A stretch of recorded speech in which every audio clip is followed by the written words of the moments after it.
"Daddy is alive. He's under the floor," the little girl said. Police immediately began digging.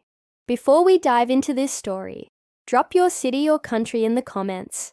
Let's see how far this story travels. And if you find it powerful, don't forget to subscribe. It all began with a whisper.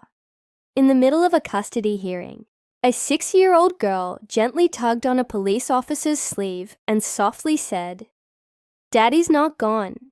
He's under the floor." The entire room fell silent.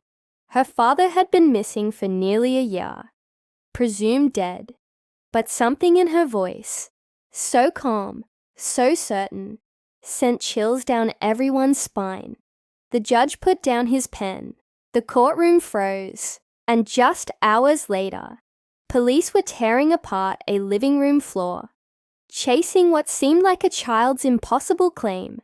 What they found shook the entire nation. Sometimes children see what adults simply refuse to believe. Little Avery hadn't spoken much since her father disappeared.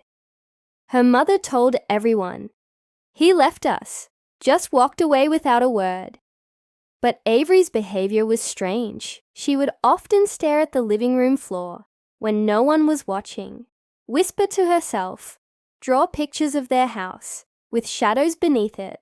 Her grandparents tried asking questions, but she always fell silent until that day, the day her mother filed for full custody, and the judge asked, "Does anyone else have anything to say?" Avery slowly raised her head. "Daddy didn't leave. He's here, underneath, in the dark place, where Mommy keeps the boxes." At first, people said, "It's just trauma, imagination." But one officer couldn't let it go. The next morning, police requested a welfare check. This time, they brought a cadaver dog. The dog barked once, then again, and began circling a specific spot in the living room. The mother snapped, "We've lived here for years. There's nothing under there but dirt and old insulation." But when asked to temporarily leave the house for safety, she got defensive, then angry, then, suddenly, nervous. Police brought in ground-penetrating radar. It detected something beneath the foundation, roughly the size of a human body. A warrant was signed. Neighbors watched from behind yellow tape. Excavation began.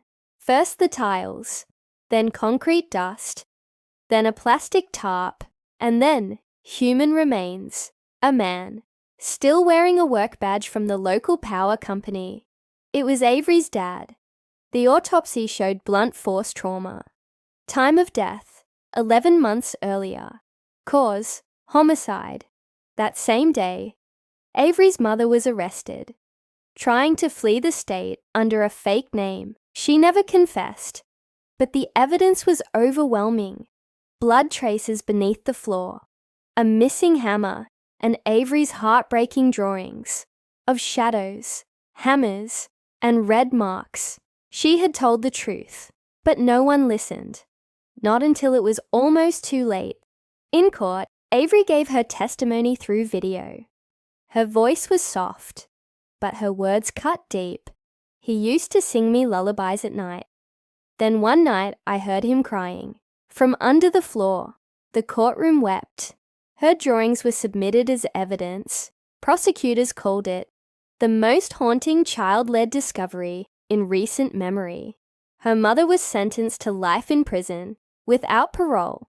No appeal, no mercy. The judge said, "It was Avery's courage that brought the truth to light." Reporters surrounded the courthouse, and one painful truth became clear.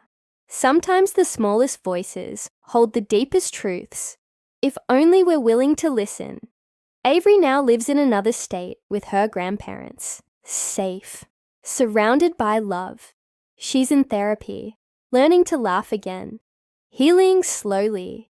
Her story made national news, but more than that, it sparked a larger conversation.